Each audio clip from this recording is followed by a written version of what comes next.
Welcome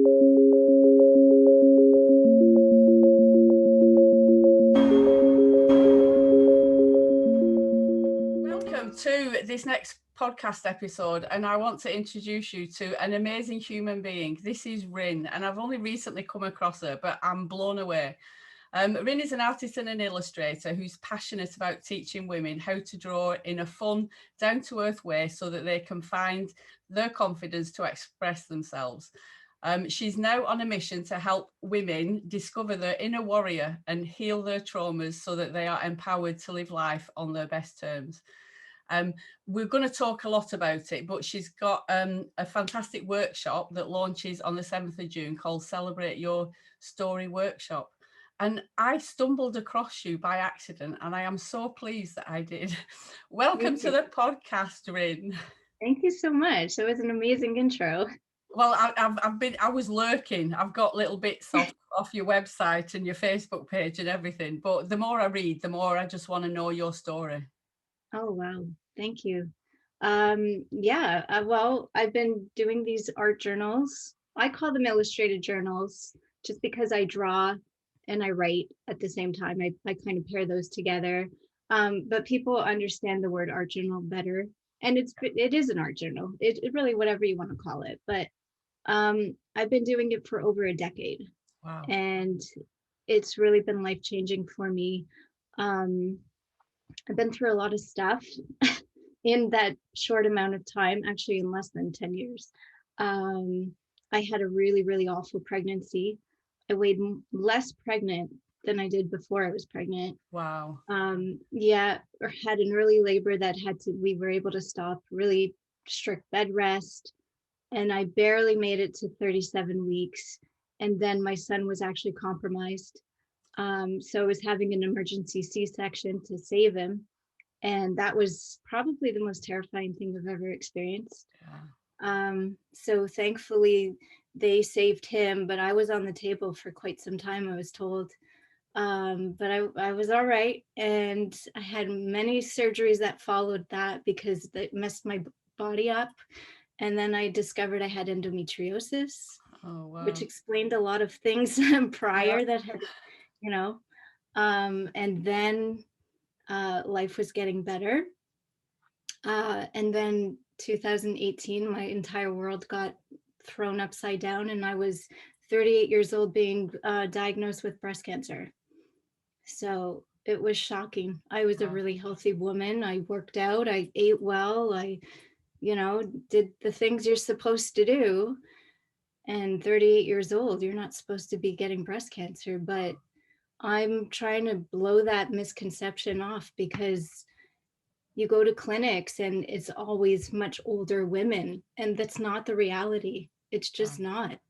So that's part of my mission. Anyways, it was a whirlwind that I went through. I found a lump in September. Please check yourself every month. Yeah. I saved my life by doing that. Yeah. And I was actually on a vacation. I was away visiting family and I found it. So my vacation was no longer a vacation. But as soon as I came back home, I got a doctor's appointment, and before I knew it, I was having all these different biopsies and phone calls and meetings, and it was confirmed cancer. Then they found a second tumor. Then by November, I had a double mastectomy. It was really fast and really crazy.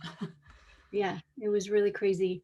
And with a young child as well, I would imagine. He was, how old was he? He was 2018. He was 5. Wow. He was 5 years old. Yeah.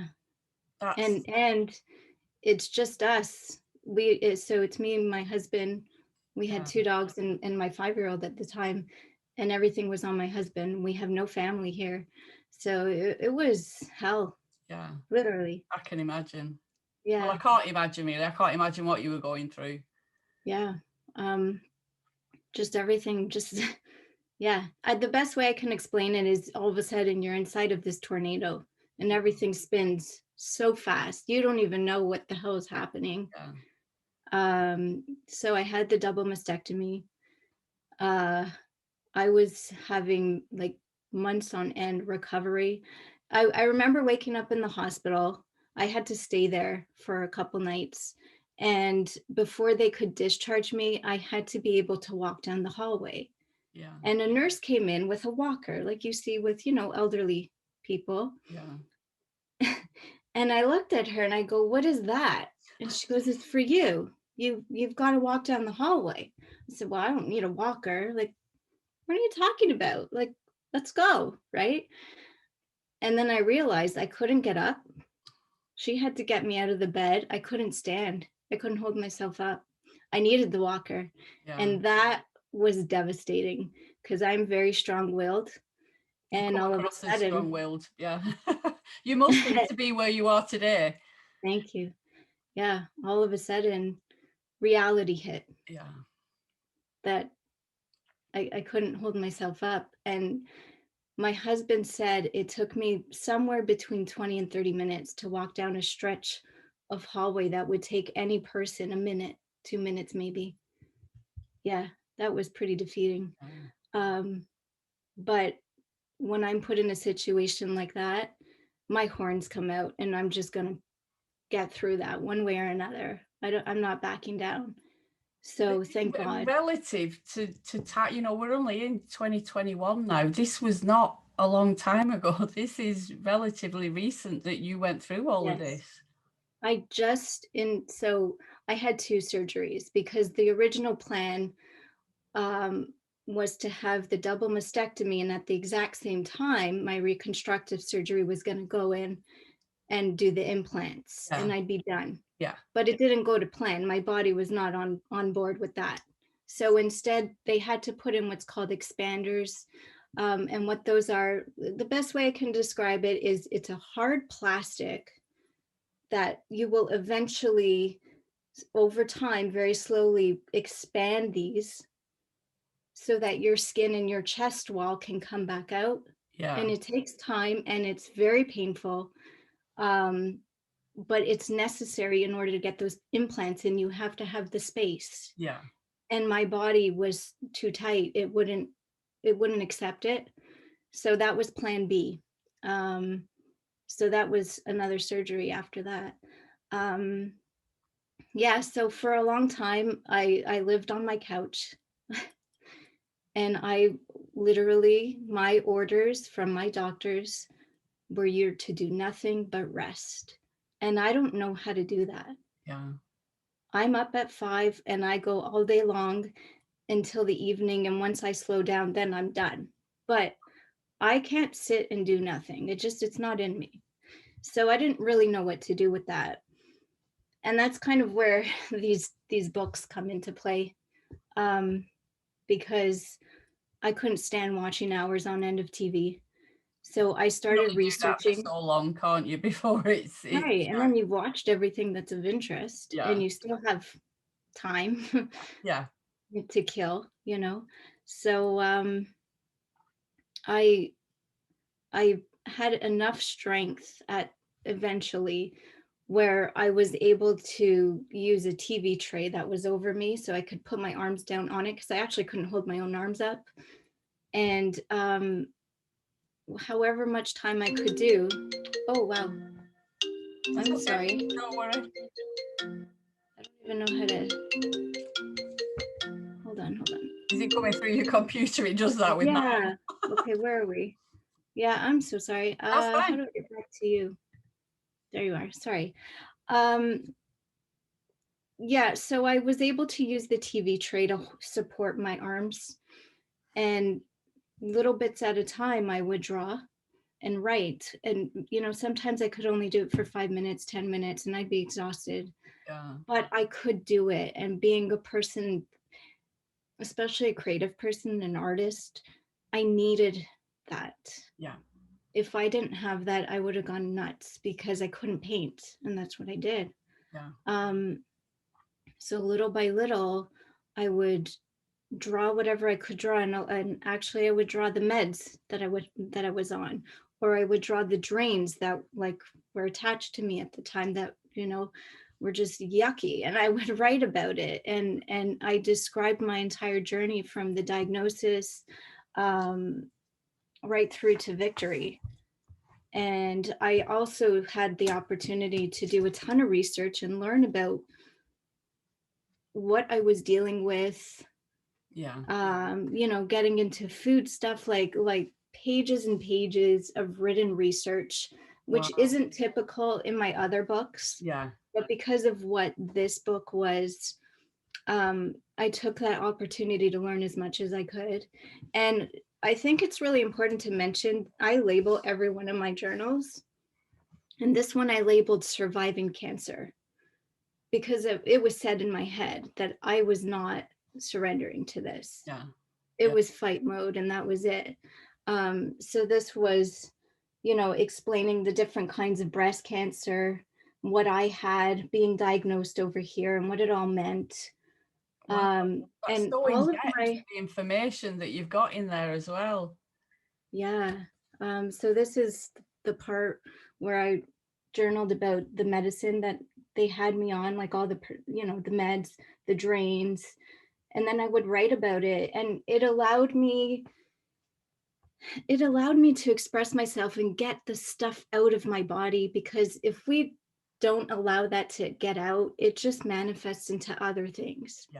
So even if I could only do it for 5 minutes, that was 5 minutes of opportunity to get something out of me. And it made me feel better. So these books really did, they offered me so much. I wrote about the implants and the surgery and what it all means and how they do this. So going back to the timeline, you mentioned that this happened just a short while ago. So the mastectomy was November 2018. And then I would have tons of follow-up appointments after that. Always going back mainly to my reconstructive surgeon. The breast surgeon I would see a little bit here and a little bit there, but I would see all the time because they had to fill those expanders little by little, and it was painful. That kind of a surgery, it's like being trapped inside a metal corset, but you're trapped inside your own metal corset of your body, and I wanted out. Things that, as a lay person that hasn't experienced it, you don't know this. No.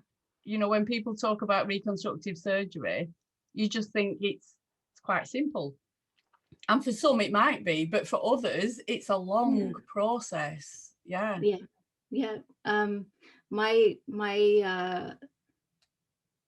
permanent implant surgery happened at the end of April 2019. So I just came to my 2-year anniversary, and it's only been since February of this year, 2021, that I stopped experiencing a lot of numbness and pain, and I'm back to working out. But I tried all through last summer. I tried through last fall. I went from being really strong to nothing. And trying to get back what I lost, and my body wasn't ready. My mind was. My body just wasn't there. So learning patience and compassion for myself, patience and compassion were the biggest things I had to learn. And I do believe, our body, the way that I look at things is that, our body's always trying to get back to balance. When it doesn't allow us to do, it's protecting us.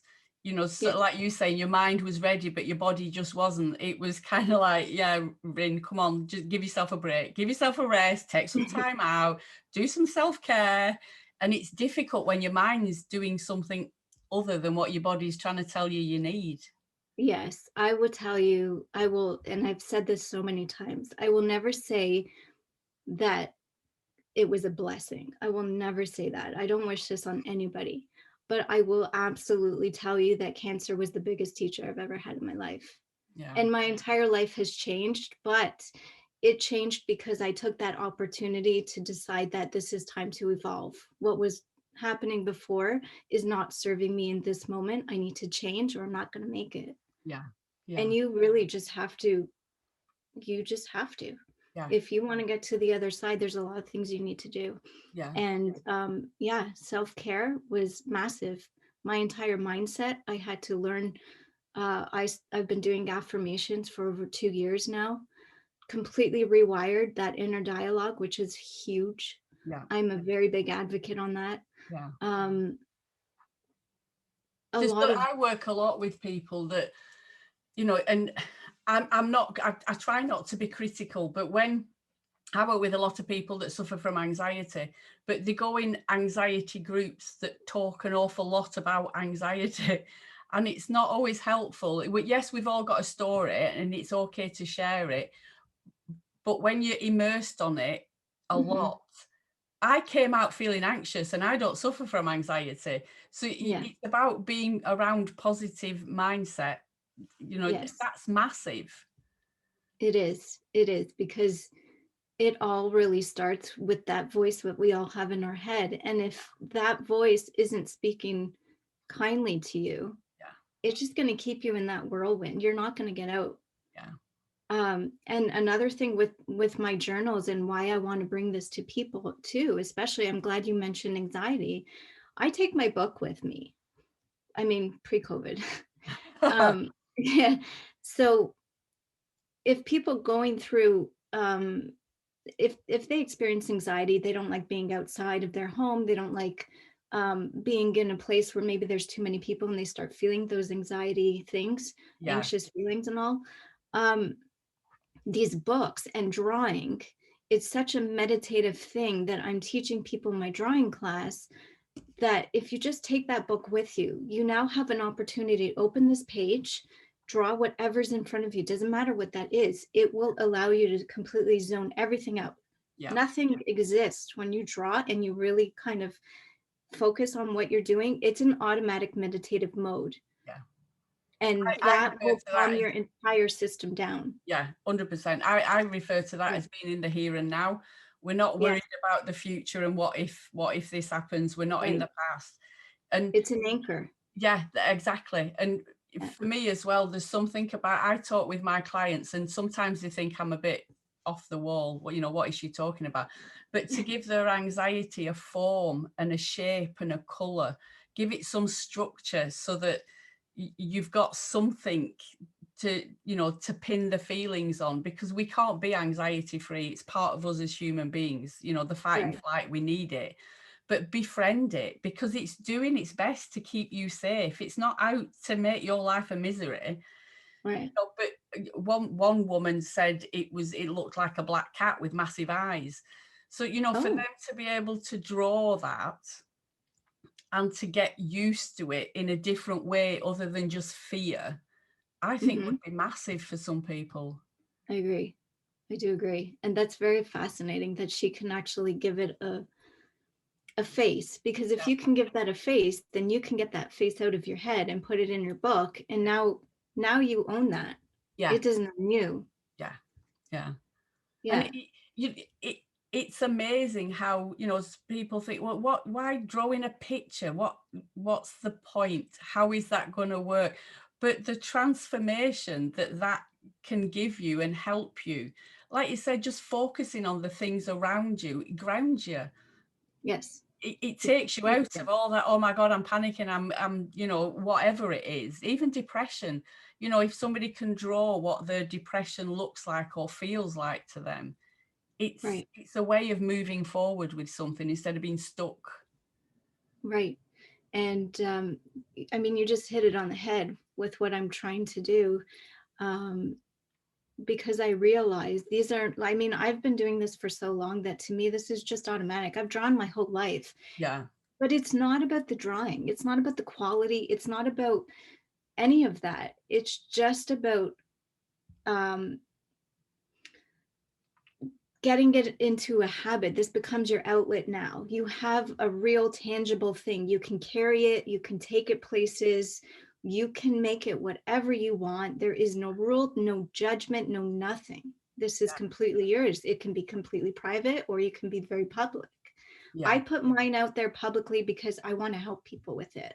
So, yeah, there's a lot of personal stuff in my books, but I know that if they can help somebody, then I'm okay with it being yeah. public, And I think but that's people one don't of need the to things be. that really resonated with, you know, me when I was listening to you was it wasn't about being a brilliant artist, because I think one of the first things I commented on the post was, phew, thank goodness you don't need to have to draw. I'm rubbish.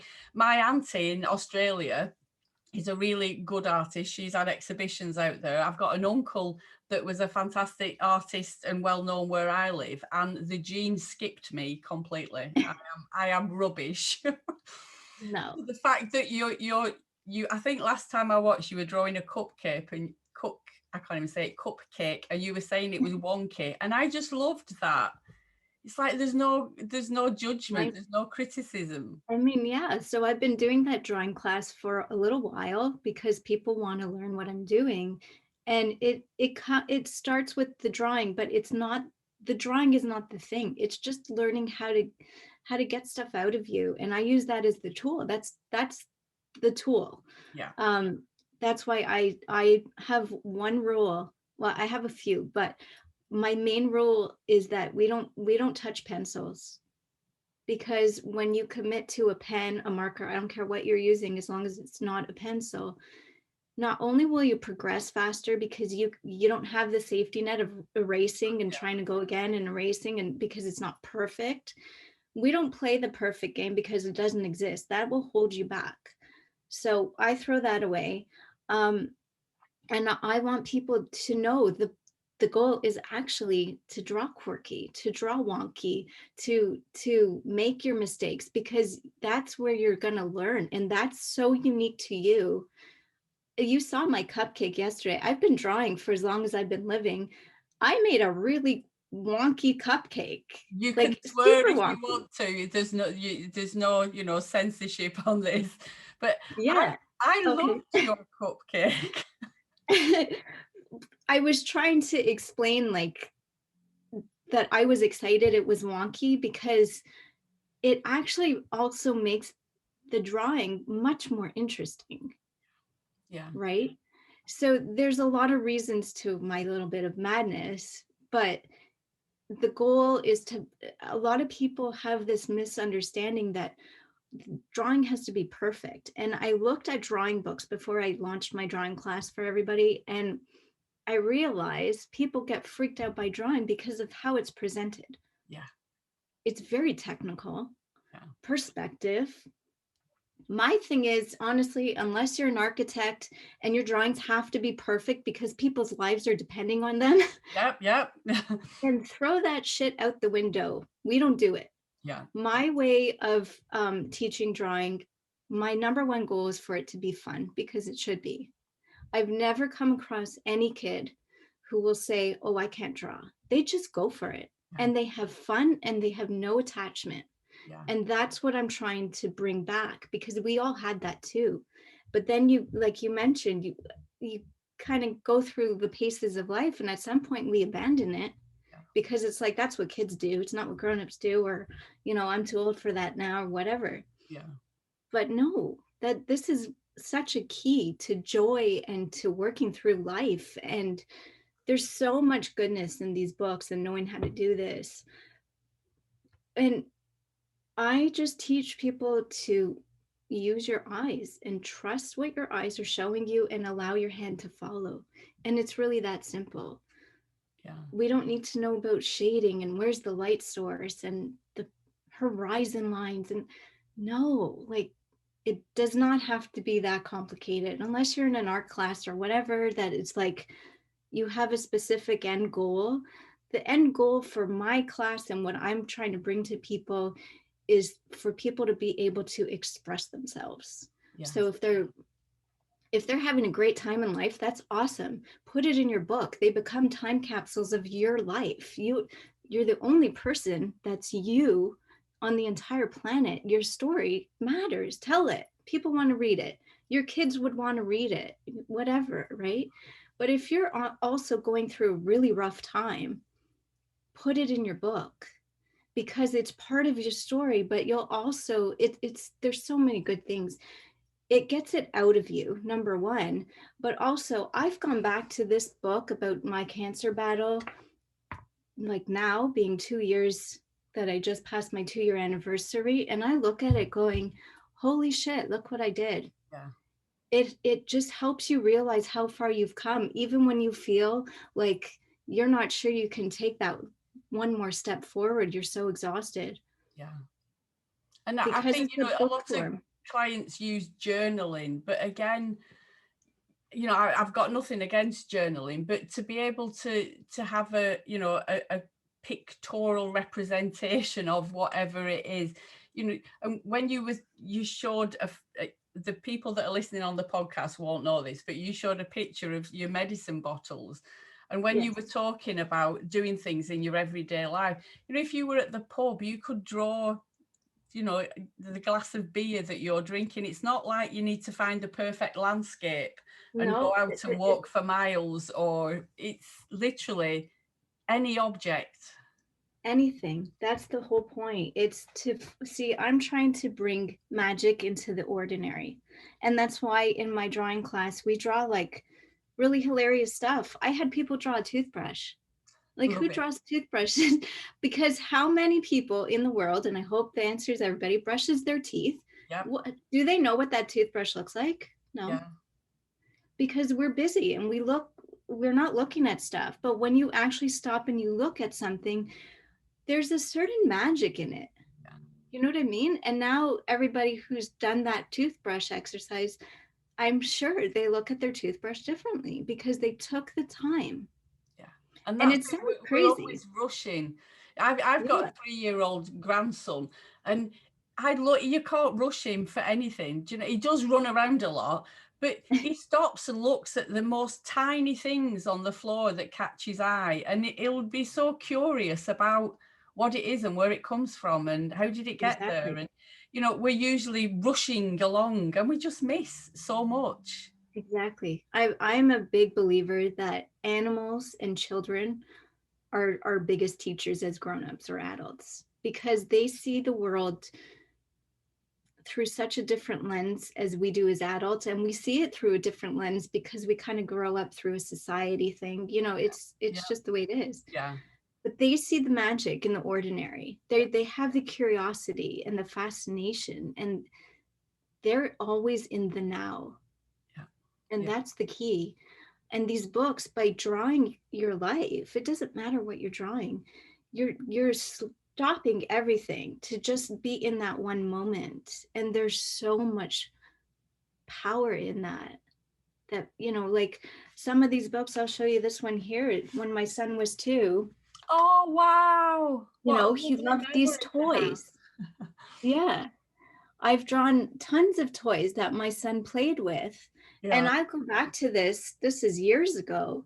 And I go back to it and I remember drawing them. I remember him playing with them. Drawing will bring you back into that moment. Yeah. I've drawn homes that I've lived in, um, all kinds of stuff. And literally, I don't think I would have gone through all the stuff I've been through so well Yeah. had I not known how to get it out of me and how to express it and you Yeah. know You and to saw do all when this I stuff. was watching the one about the cupcakes, you were talking about not giving things labels that, Yes, and you touched on it earlier on, saying your eye see it and just let your hand follow. The process that you teach is something I've never even heard before. wow. Yeah, I just, like I said, I try to make it, it's not complicated. People make it complicated and scary and stuff. And it goes back to when you watch a kid and you say, hey, let's draw the tree. They don't go, I don't know how to draw it. They go, okay, and they go nuts, right? And maybe they're not observing it the same way, but they're still, they don't have that attachment or that fear. And what I'm trying to show people is that we have two sides of our brain. The right side is really where the creativity stuff happens and where we want to go to. The left side is all the chit chat and chatter and analytical and stuff that we want to turn off. And a lot of people have trouble to turn it off. And Yeah.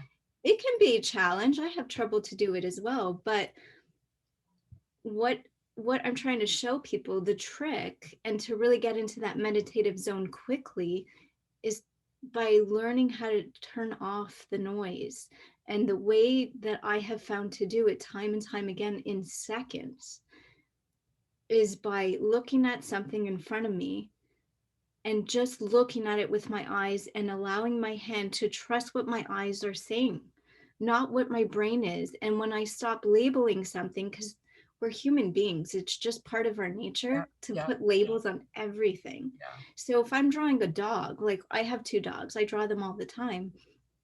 I don't go, okay, this is her snout, and this is her tongue.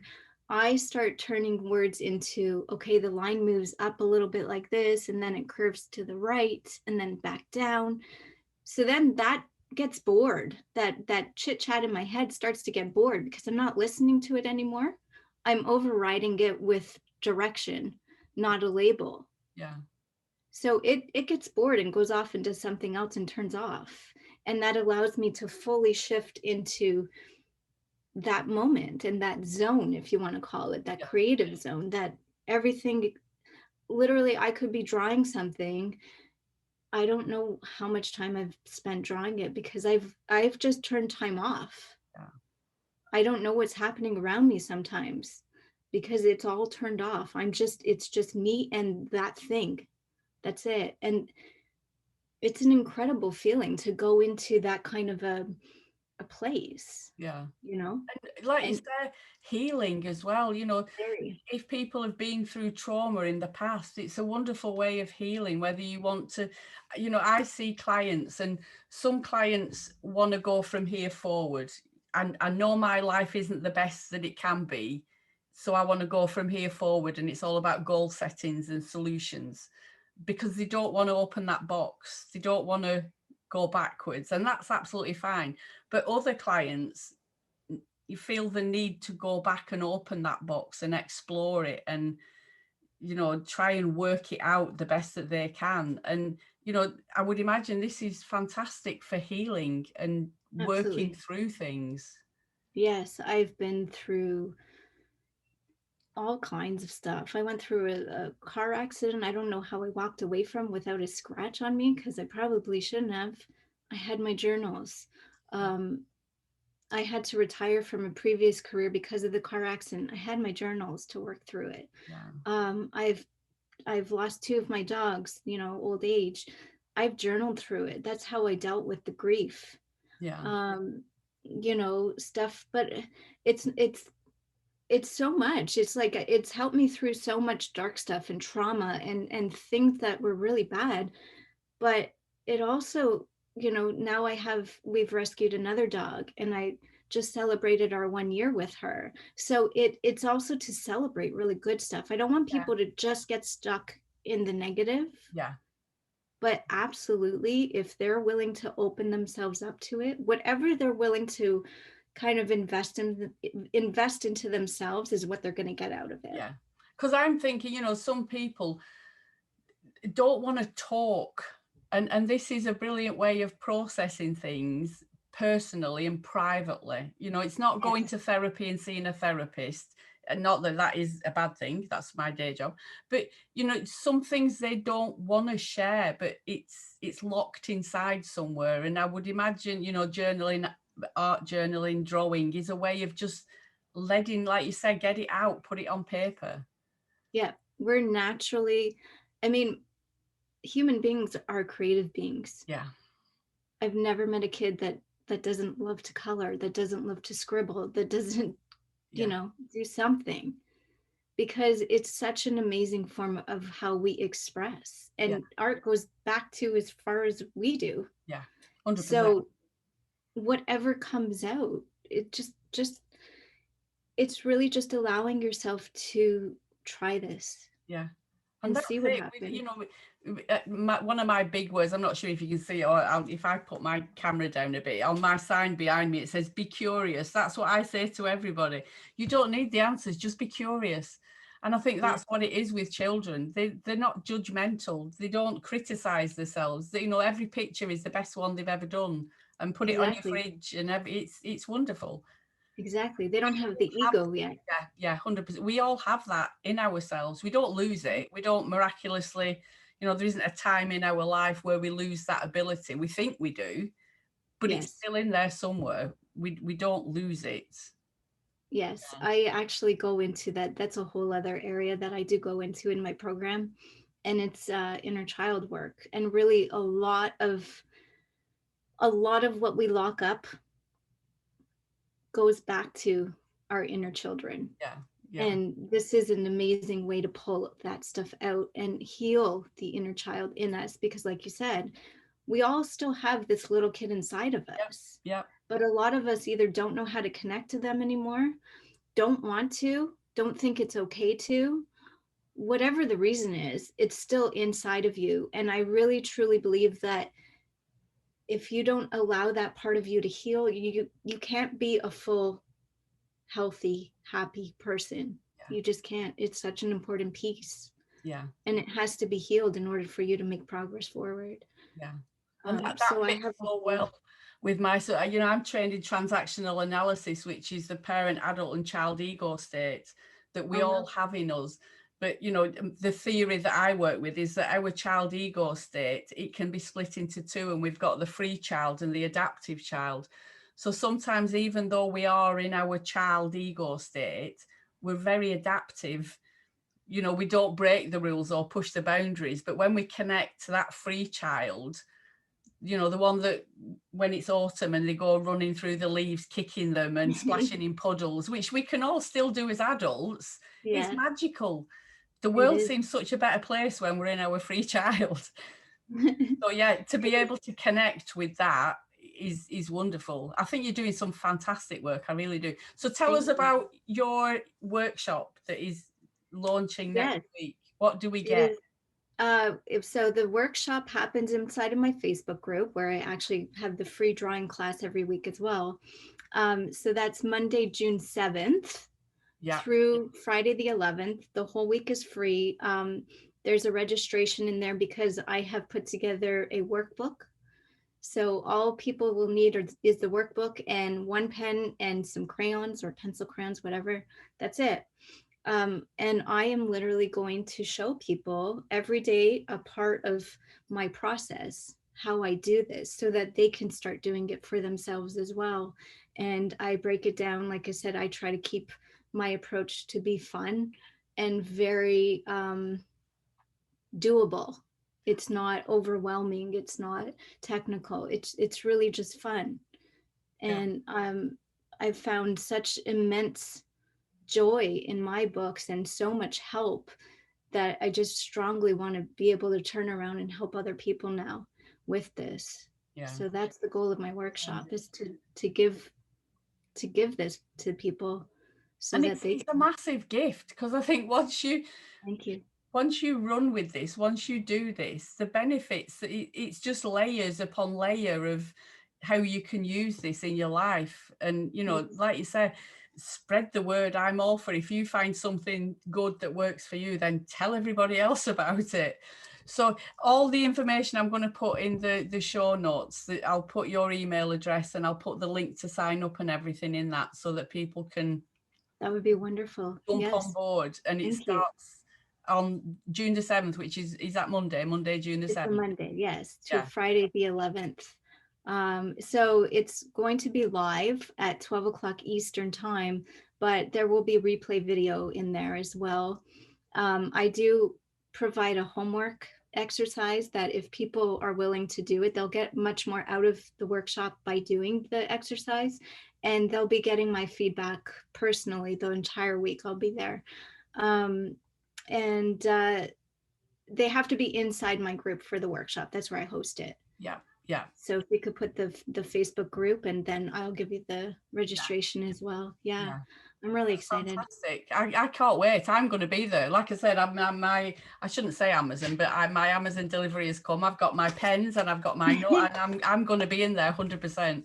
I'm so I excited. just, yeah, like I said, it was just the way you were explaining how you were drawing, and no labels, and it's just shapes. You know, not even shapes. That's another label. It's like you say, it goes up a little bit and then it It's comes just down a direction. bit. Yeah. Yeah, Yeah. because Rather I than say, describing the cupcake with the icing and the paper cup and the sprinkles, it's like it's automatic. That's what. it is. Yeah. It takes practice to turn it off, but Yeah. um, What was I going to say to you? I forget. Sorry, I butted in. It was just about watching you and how you were describing it. And you know, the other this is for ladies only as well. I'm not sure whether I've mentioned. Right now, yes, Yeah, it's women's only for now. Eventually I may develop another program with the same thing, but because of what stories a lot of women have and what they've gone through, I wanted to provide them with a really safe place, yeah.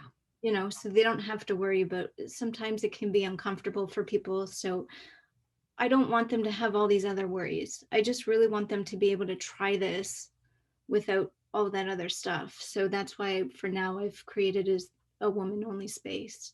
But even, you know, dipping in and out of the group like I have, you know, the ladies that are in there, they're really supportive of each other and they're They are. sharing their drawings. It's not, Yes. you know, they're getting involved in it, which is lovely to see.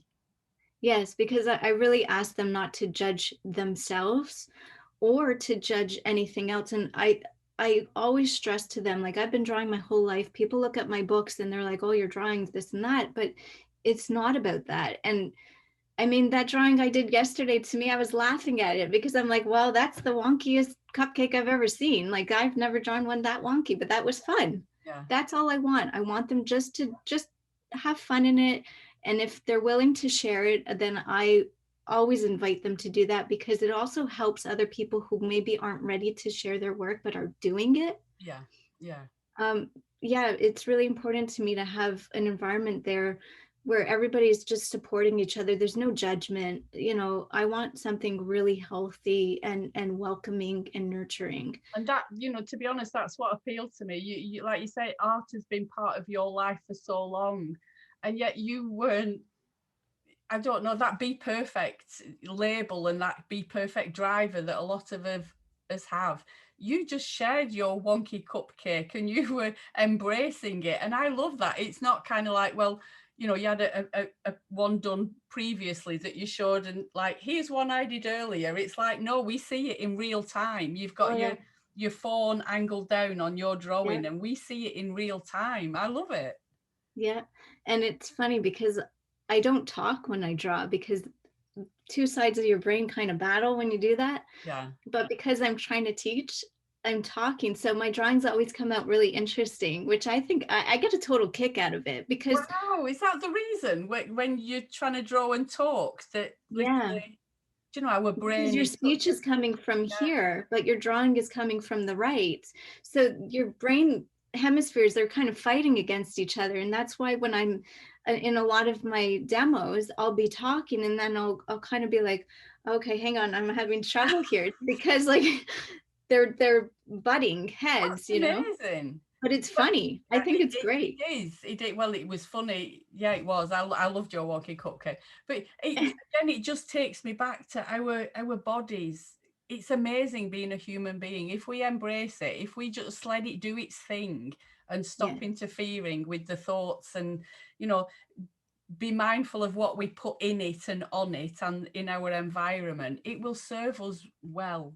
You know, it will. yes, sometimes it throws us a curveball as it did with you and COVID, which, but we can live our best life while we're here doing the things that we enjoy doing. Yes, 100%. And this whole perfectionism thing, I mean, I have a very special person in my world says fuck perfect, and or tell perfect to fuck off. That's our motto, because Whoever it is, it's I'm with so them. limiting Yeah, and it's so damaging to every part of your being, yeah. because it doesn't even exist. It's a society pressure that I don't even know why we have it, but there's no such thing. So we're so hard on ourselves to try and achieve something that doesn't even exist. That's why I throw that out the window as quickly as I can when I have people with me, because I, it's so limiting and so damaging that I don't want any part of that for them. You I know what I always mean? say to So, them, how will you know when you've got it? What, you know, perfect isn't something you can put in a wheelbarrow and wheel off. It's not a right. thing, it's an idea. So you tell me what it will be like if it's perfect for you. And I don't know. So how will you know when you get there? I Yeah, don't know. It's like, so what if this is perfect? What if this is it? exactly. Oh, and it's just putting a different view on it. It's kind of like we're always striving for it, but we could already be there. This could be my perfect. I don't know. I think as human beings, we're so busy trying for perfect and what other people's expectations are and all this stuff, that I think really the human experience is to experience. And you got to be in the right now, like now. Nothing matters 5 minutes from now. Who knows what's going to happen? What happened already doesn't matter. What happens is right now. And if you can learn to get yourself into that, that's when you're really living your life. That's when you're really going to start experiencing all the good stuff, because you're no longer holding on to stuff that you can't control. And that's the scary thing for a lot of people, when, you know, I say to them that you can't control life. And the sooner we realize that all we have is this moment, and in this moment I'm here, I'm alive, and I'm breathing, and that's as good as it needs to get sometimes, you know. But when we're trying to control that, we can't we just can't do it. So you might as well give up trying and just enjoy the experience. Exactly. I think that's a huge gift that we can give to ourselves, is just allow yourself to be in the moment right now. What's it matter what's going to happen tomorrow? Whether you can't control it either way. Yeah. So if you can learn to let go, and you'll, when it gets here, then we'll see what we've got to work with. And I think, If you you know, can again, kind of rewire your thinking that way, you've now given yourself a huge gift. yeah. And it's quite a big thing for a lot of people to trust that they will cope. You know, we've got so many resources inside us that if life does throw us a curve, look at your experience. You know, you've got to trust that you will be okay, whatever happens. And I think that's the fear that a lot of people have. You know, it's just that inner knowing that I will get through this. You know, the title on that book that you said, you know, Survivor. Surviving Cancer. Yeah. And it's just knowing that 100%. But you know, I think, like you said, we're aiming for perfection. We want something that isn't achievable a lot of the time. My daughter has a wonderful saying. She always says things like, "That's for future Michelle to worry about," and she just kind of stores it. It's like, yeah, when I need to worry, I'll worry, but I don't right now. So that's the key. Honestly, that's the key. And there's, when you're able to do that, also the stress just kind of like just falls off you. You feel so much lighter, because now you've given yourself permission not to worry about something that's not even existing yet. You're making it something that is not there. Yeah, 100%. That's the key. It's not even real. It's my thoughts. My thoughts create my reality. So if I'm having shitty thoughts, I'm going to have a shitty reality. That's how it works. Yeah. It's so true. Yeah. It's so true. Listen, I want to say thank you so much for being on this podcast. I have thoroughly enjoyed it. Thank you so much. This was so much fun, and I love talking with you. I'm so grateful for the opportunity. Thank you. I'm glad you stumbled upon me. I tripped over you on Facebook. That's what happened. So I'm going to put all the show notes and everything. I can't wait for the 7th of June. I'll be knocking on the door saying, "Let me in," when you open it up. Absolutely, yeah. But you're already in the group, so that's, I am. You're already ready to go. And now I've got my pens and my book. I can actually start practicing. I can't wait. Yeah. Okie doke. Take care, and I'll speak to you soon. Thank you so much, Jackie. Thank you. All right.